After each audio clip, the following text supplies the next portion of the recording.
വയനാട് ദുരന്തം, വില്ലൻ ആര്? പ്രതി എവിടെ? വലിയ ചോദ്യമാണ്. ഒരു കൂട്ടം ആളുകൾ പറയുന്നു മഴയാണ് വില്ലൻ. 570 മില്ലിമീറ്റർ 57 സെന്റിമീറ്ററോളം മഴ 2 ദിവസം കൊണ്ട് പെയ്തത് കൊണ്ടാണ് ഇങ്ങനെ സംഭവിച്ചത്. മറ്റൊരു കൂട്ടർ പറയുന്നുണ്ട് 31 ദിവസം തുടർച്ചയായി മഴ പെയ്തത് കൊണ്ടാണ്. ഇതാ വരുന്നു അടുത്തൊരു കൂട്ടരുടെ ഉത്തരം. അവിടെ മനുഷ്യർ ഇടപെട്ടത് കൊണ്ടാണ്, മല വെട്ടിയത് കൊണ്ടാണ്, കുളം കുഴിച്ചത് കൊണ്ടാണ്, പുഴ നികത്തിയത് കൊണ്ടാണ്, പുഴയെ മലിനപ്പെടുത്തിയത് കൊണ്ടാണ്, കാട് വെട്ടിയത് കൊണ്ടാണ്. അപ്പോഴതാ വേറൊരു കൂട്ടർ വന്ന് പറയുന്നു പാറ ഖനനം നടത്തിയത് കൊണ്ടാണ്. അപ്പോൾ മറ്റു ചില ആളുകൾ വരുന്നു അവിടെ തൊട്ടടുത്ത് പാറയില്ല. അപ്പോൾ വീണ്ടും പറയുന്നു കുറച്ചപ്പുറത്ത് പാറയുണ്ട്, കോറിയുണ്ട്. ഇങ്ങനെ ഇങ്ങനെ ഇങ്ങനെ വയനാടിനെ കുറിച്ചുള്ള പുതിയ ചിന്തകൾ വന്നുകൊണ്ടിരിക്കുന്നു. തർക്കങ്ങളും വിതർക്കങ്ങളും കുറ്റപ്പെടുത്തലുകളും ഒക്കെ സംഭവിക്കുന്നു. ശരിക്കും വയനാടിൽ എന്താ സംഭവിക്കുന്നത്? വയനാട് എന്ന് പറഞ്ഞാൽ വയൽ നാട് എന്നാണ്. എന്ന് പറഞ്ഞാൽ പേരിൽ തന്നെ വയലുണ്ട്, വയലുകളുടെ ഒരു നാടാണ്. ഒട്ടകത്തിന്റെ തല പോലെ ഒരു മൈസൂർ പ്ലേറ്റോയ്ക്ക് സമതലത്തിനോട് ചേർന്ന് കിടക്കുന്ന വയനാടൻ സമതല പ്രദേശമാണ്. പ്ലേറ്റോ ആണ്. അപ്പൊ ആ പ്രദേശത്ത് 800 മീറ്റർ താമരശ്ശേരി ചുരം കയറിയാൽ ഒരു 800 മീറ്റർ ഉയരത്തിലൊക്കെയാണ് തുടക്കം തന്നെ, സ്ഥലങ്ങളുടെ തുടക്കം. പ്രത്യേക മഴയാണ്, നൂൽമഴയാണ് അവിടെ ഉണ്ടായിരുന്നത്. നൂൽമഴ മാറി തീവ്ര മഴയിലേക്ക് പോയി. ലക്കിടിയിലായിരുന്നു കേരളത്തിൽ ഏറ്റവും കൂടുതൽ മഴ കിട്ടുന്ന സ്ഥലം, അത് വയനാടിലായിരുന്നു. ഇപ്പോൾ ദുരന്തമുണ്ടായ മേപ്പാടിയുടെ വളരെ അടുത്താണത്. ലക്കിടിയിൽ ഇപ്പോൾ അത്ര വലിയ മഴയില്ല. അത് നേര്യമംഗലമാണ് ഇപ്പോൾ നമ്മൾ പഠിക്കുന്നത് കുട്ടികൾ, വലിയ മഴയുള്ളതായിട്ട്. അപ്പൊ ലക്കിടിയിൽ നിന്ന് പോയി നേര്യമംഗലത്തെ മഴ പോയത്, ലക്കിടിയിൽ ഉണ്ടായിരുന്ന മഴ അതിന്റെ വേറെ രൂപം മേഘവിസ്ഫോടനത്തിന്റെയോ മഴയുടെ രൂപത്തിൽ മേപ്പാടിയിൽ വന്നിട്ടുണ്ടോ? നമ്മൾ ചർച്ച ചെയ്യപ്പെടണം. നൂൽമഴ എങ്ങനെ തീവ്ര മഴയായി? 500 BC-യിൽ വയനാടിന്റെ വിവിധ ഭാഗങ്ങളിൽ സ്വർണ്ണ ഖനനം നടത്തിയിരുന്നു ബ്രിട്ടീഷുകാർ. അത് നഷ്ടമായതുകൊണ്ട് അവർ കളഞ്ഞിട്ട് പോയതാണ്. അന്നു മുതൽ വയനാടൻ മലനിരകളെ മനുഷ്യർ പിടിച്ചു കുലുക്കുന്നുണ്ട്. അതിനുശേഷം നടന്ന കുടിയേറ്റങ്ങൾ, കാർഷിക രീതികൾ, റബ്ബർ എസ്റ്റേറ്റുകൾ, തേയിലത്തോട്ടങ്ങൾ, ഏലം തോട്ടങ്ങൾ, പാറമടകൾ തുടങ്ങി ഒരുപാട് കാര്യങ്ങൾ അവിടെ വന്നിട്ടുണ്ട്.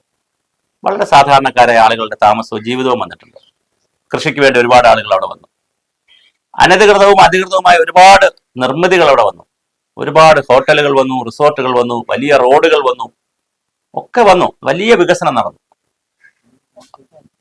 ദൈവത്തിന്റെ സ്വന്തം നാടായിരുന്ന, പ്രകൃതിയുടെ ഏറ്റവും മനോഹരമായിരുന്ന ഒരു പ്രദേശം, എല്ലാ ദിവസവും മഞ്ഞുണ്ടായിരുന്ന, എല്ലാ ദിവസവും നനുത്ത മഴയുണ്ടായിരുന്ന ആ ഒരു പ്രകൃതിയുടെ സ്വർഗമായിരുന്ന, ഭൂമിയിലെ സ്വർഗമായിരുന്ന വയനാട് എങ്ങനെ ഇങ്ങനെ മാറി?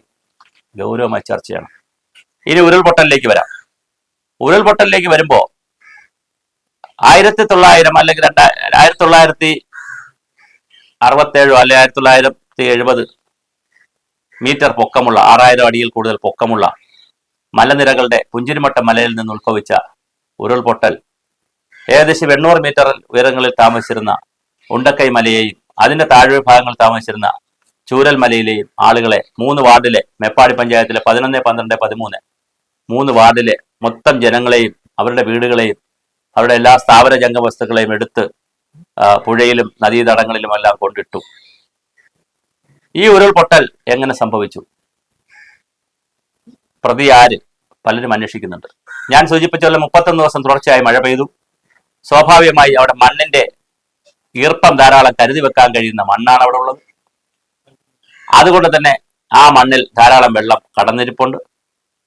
നേരത്തെ മനുഷ്യ ഇടപെടലുകൾ കാട്ടിന്റെ ഉൾക്കാട്ടിൽ കുറവാണെങ്കിലും അവിടെ പാറമടയുണ്ടായിരുന്നു. അത് 2013-ലാണ് നിർത്തിയതെന്ന് മനസ്സിലാക്കുന്നു. ആ പാറമട ഇതുമായി ബന്ധമുണ്ടോ എന്നുള്ള കാര്യങ്ങൾ ഇവിടുത്തെ സയന്റിഫിക് കമ്മ്യൂണിറ്റി, ശാസ്ത്ര സമൂഹം ചർച്ച ചെയ്യപ്പെടേണ്ടതാണ്.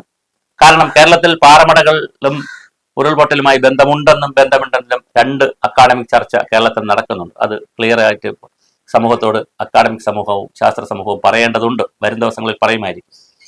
അതിനെ തുടർന്ന് താഴേക്ക് വരുമ്പോൾ തീർച്ചയായിട്ടും കുറെ മനുഷ്യ ഇടപെടലുകൾ നന്നായി നടന്നിട്ടുണ്ട്.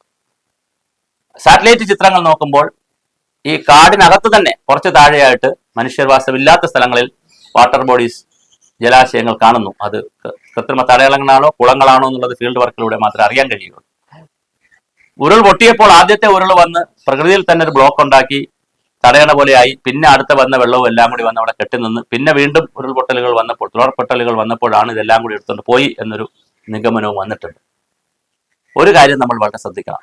മലനാടൻ നിരകളിലെ ഏത് മലയായാലും മല, ചരിവ്, താഴ്വര, താഴ്വരയുടെയും ചരിവിന്റെയും ഗ്രാവിറ്റി കൂടെ കൊണ്ടാണ്, അല്ലെങ്കിൽ ഗ്രാവിറ്റേഷണൽ ഫോഴ്സ് കൂടി കൊണ്ടാണ് മല നിൽക്കുന്നത്. സ്വാഭാവികമായി താഴ്ഭാഗങ്ങളിൽ നടക്കുന്ന ഡിസ്റ്റർബൻസ് മലയുടെ മൊത്തമുള്ള ജിയോളജിക്കൽ സ്ട്രക്ചറിനെയും ബാധിക്കും. ഉരുൾപൊട്ടൽ ഉണ്ടായത് മുകളിൽ തന്നെയാണ്. അവിടെ ബഹുവിള ഉണ്ടായിരുന്ന നാടാണ്. ധാരാളം വ്യത്യസ്ത പൊക്കത്തിൽ വ്യത്യസ്ത തലങ്ങളിലുള്ള ചെടികളും മരങ്ങളും ഉണ്ടായിരുന്നു. ഏലം കാടുകൾ വന്നപ്പോൾ, റബ്ബർ കാടുകൾ വന്നപ്പോൾ തീർച്ചയായും അത് ഏകവിളയിലേക്ക് പോയി. ബഹുവിളകളിൽ നിന്ന് ഏകവിളകളിലേക്ക് പോകുമ്പോൾ കൃത്യമായി മഴവെള്ളം, ശക്തമായ മഴത്തുള്ളികൾ താഴേക്ക് വരികയും അത് നേരിട്ട് പെട്ടെന്ന് ഭൂമിയിൽ വീഴുകയും ചെയ്യും. ബഹുനിലകളിലുള്ള ബഹുവിളകൾ ഉണ്ടെങ്കിൽ തീർച്ചയായിട്ടും മഴത്തുള്ളികൾ ആദ്യത്തെ ഏറ്റവും പൊക്കമുള്ള മരങ്ങളിൽ വീഴുകയും ആ ഇലത്തലപ്പുകളിൽ തട്ടി അത് വീണ്ടും അതിന്റെ ശക്തി കുറഞ്ഞ അടുത്തൽ വീണ് അങ്ങനെ ശക്തി കുറഞ്ഞ് കാട്ടിൽ വരുമ്പോൾ താഴേക്ക് വീഴുമ്പോൾ പുൽമേട് കാണും. ആ പുല്ലിലൂടെ വീണിട്ടേ താഴേക്ക് വരാൻ കഴിയുകയുള്ളൂ. ഈ സാഹചര്യവും ഭൂവിനിയോഗത്തിലുണ്ടായ മാറ്റം കൊണ്ട് മാറിയിട്ടുണ്ട് വയനാട്. അപ്പോൾ മണ്ണിന്റെ സ്വഭാവം ഉണ്ട് അവിടെ, ഈ സ്ട്രക്ചറിൽ വന്നിട്ടുള്ള വ്യത്യാസമുണ്ട്. പിന്നെ അതുപോലെ തന്നെ ഞാൻ സൂചിപ്പിച്ച പോലെ ഭൂവിനിയോഗത്തിൽ മാറ്റം വന്നിട്ടുണ്ട്. മനുഷ്യന്റെ നിർമ്മാണ പ്രവർത്തികളുണ്ട്. ഇങ്ങനെ പല പല കാര്യങ്ങളും കൂടി ചേർന്നിട്ടാണ് വയനാടിന്റെ മലനിരകളെ ഇത്രയും അസ്വസ്ഥമാക്കിയത്. എന്താണ് ഈ മഴ കാറുവാനുള്ള കാരണം? തീർച്ചയായിട്ടും ആഗോളതാപനവും കാലാവസ്ഥ വ്യതിയാനവും കടലിലുണ്ടാകുന്ന വ്യത്യാസവും ഒക്കെ നീരാവിയിൽ വരുന്നതും ഒക്കെ ഉണ്ട്. വേഗത്തിൽ നീരാവി സഞ്ചരിക്കുന്നു. 8 കിലോമീറ്റർ ഉയരത്തിൽ നിന്ന് വന്നിരുന്ന മഴ 14 കിലോമീറ്റർ ഉയരത്തിലേക്ക് നിന്ന് മാത്രമാണ് വരുന്നത്. അപ്പോൾ ശക്തമായ മഴ, വളരെ കൂടുതൽ പൊക്കത്തിൽ നിന്ന് മഴ വരുന്നു, ശക്തമാകുന്നു. അപ്പൊ അതനുസരിച്ച് ശക്തി കൂടും. ചരിവുള്ള പ്രദേശങ്ങൾ വീണാൽ പെട്ടെന്ന് ഒഴുകും. അപ്പോഴും ചില ചോദ്യങ്ങൾ അവശേഷിക്കുന്നുണ്ട്. മലനാട് പ്രദേശം എടുത്താൽ, പ്രത്യേകിച്ച് ഈ ഉരുൾപൊട്ടിയ സ്ഥലത്തും അതിന്റെ അടുത്ത സ്ഥലങ്ങളിലും മലകളിൽ ഒരു കണക്ക് മഴയായിരുന്നു. മഴയുടെ ചരിവ് പ്രദേശത്ത് മഴ കുറവായിരുന്നു, താഴ്വരയിൽ മഴ കുറവായിരുന്നു. അപ്പോൾ വ്യത്യസ്ത തോതിൽ മഴ ഇങ്ങനെ വരുന്നതിൽ മലകളുടെ പങ്ക് എന്താണ്? ഓറോഗ്രാഫിക് റെയിൻഫാൾ ആണ് കേരളത്തിൽ വരുന്നത്. കൂപ്പൺസ് ക്ലാസിഫിക്കേഷൻ അനുസരിച്ച് മലനിരകൾ. അങ്ങനത്തെ മഴ പെയ്യാൻ, കാറ്റിനെ തടഞ്ഞു നിർത്താൻ തീർച്ചയായും ഇത് ആവശ്യമുണ്ട്, മലകൾ ആവശ്യമുണ്ട്. എയറോസോളുകൾ എന്ന് പറയുന്ന പൊടിപടലങ്ങൾ അന്തരീക്ഷത്തിൽ കൂടുകയാണെങ്കിൽ മഴയെ പെട്ടെന്ന് മഴത്തുള്ളികളെ താഴേക്ക് വലിച്ചുകൊണ്ട് വരുവാനും അത് കട്ടികൂട്ടുന്നതിനും കഴിയും എന്ന് നിഗമനങ്ങളുണ്ട് ശാസ്ത്രീയമായി. അങ്ങനെയാണെങ്കിൽ അത് വയനാടിന്റെ മാത്രമല്ല, കേരളത്തിലാകെയുള്ള മാലിന്യ സംസ്കരണത്തിന്റെ ഫലമായും അതിൽ അശാസ്ത്രീയതയുടെ ഫലമായി അന്തരീക്ഷത്തിന്റെ പൊടിപടലങ്ങൾ കൂടുകയാണോ? കോറിയും മറ്റ് ഖനനങ്ങളും ഒക്കെ നടത്തുമ്പോൾ അതിൽ നിന്ന് വരുന്ന പൊടിപടലങ്ങൾ അന്തരീക്ഷത്തിലേക്ക് ഈ മഴയുടെ വേഗതയും തീവ്രതയും കൂട്ടാൻ കാരണമായിട്ടുണ്ടോ? മഴ മാറുന്നതിൽ എന്താണ് മനുഷ്യന്റെ ഇടപെടൽ? വയനാടിലെ ഭൂവിനിയോഗത്തിൽ എന്താണ് മാറ്റം വന്നത്? നാം നടത്തിയ അശാസ്ത്രീയമായ കെട്ടിട നിർമ്മാണ രീതികൾ എങ്ങനെയാണ് ഇതിനെ ബാധിച്ചത്? എങ്ങനെയാണ് അവിടുത്തെ റോഡ് നിർമ്മാണം ഇതിനകത്തേക്ക് ഒരു പ്രതിയായി വരുന്നത്? ഇങ്ങനെ ഒരുപാട് കാര്യങ്ങൾ നമ്മൾ അന്വേഷിക്കേണ്ടത്. അതുകൊണ്ട് തന്നെ വളരെ സമഗ്രമായ അന്വേഷണമാണ് ആവശ്യം, ശാസ്ത്രീയമായ നിഗമനങ്ങളാണ് ആവശ്യം, ഗവേഷണങ്ങളാണ് ആവശ്യം. അല്ലാതെ ഒരു പ്രദേശത്ത് ഉരുൾപൊട്ടി അല്ലെങ്കിൽ ഒരു പ്രതിസന്ധി ഉണ്ടായാൽ ആരെയെങ്കിലും ഒറ്റയ്ക്ക് കുറ്റപ്പെടുത്തിയതുകൊണ്ടോ, ഒറ്റയായി ആരെയെങ്കിലും പ്രതികൾ ചേർത്തതുകൊണ്ടോ, ഏതെങ്കിലും ഒരു വിഷയത്തിൽ മേഘവിസ്ഫോടനം വന്നതുകൊണ്ട് മഴ വന്നു, മേഘവിസ്ഫോടനം വരാൻ കാരണം കാലാവസ്ഥ വ്യതിയാനമാണ്, കാലാവസ്ഥ വ്യതിയാനത്തിന് ആഗോളതാപനമാണ് കാരണമെന്ന് പറഞ്ഞാൽ പിന്നെ നമുക്കൊന്നും ചെയ്യാനില്ല, പഠിക്കാനുമില്ല, ചിന്തിക്കാനുമില്ല. തിരിച്ച് ഉരുൾപൊട്ടലിന് കാരണം മലയുടെ ഏറ്റവും മുകളിൽ നിന്ന് ധാരാളം മഴ വന്നതുകൊണ്ട് പൊട്ടിയതാണ് എന്ന് മാത്രം പറഞ്ഞാൽ പിന്നൊന്നും മനുഷ്യന് പഠിക്കാനില്ല. അങ്ങനല്ല, ഇതൊരു സമഗ്രതയിൽ കാണണം.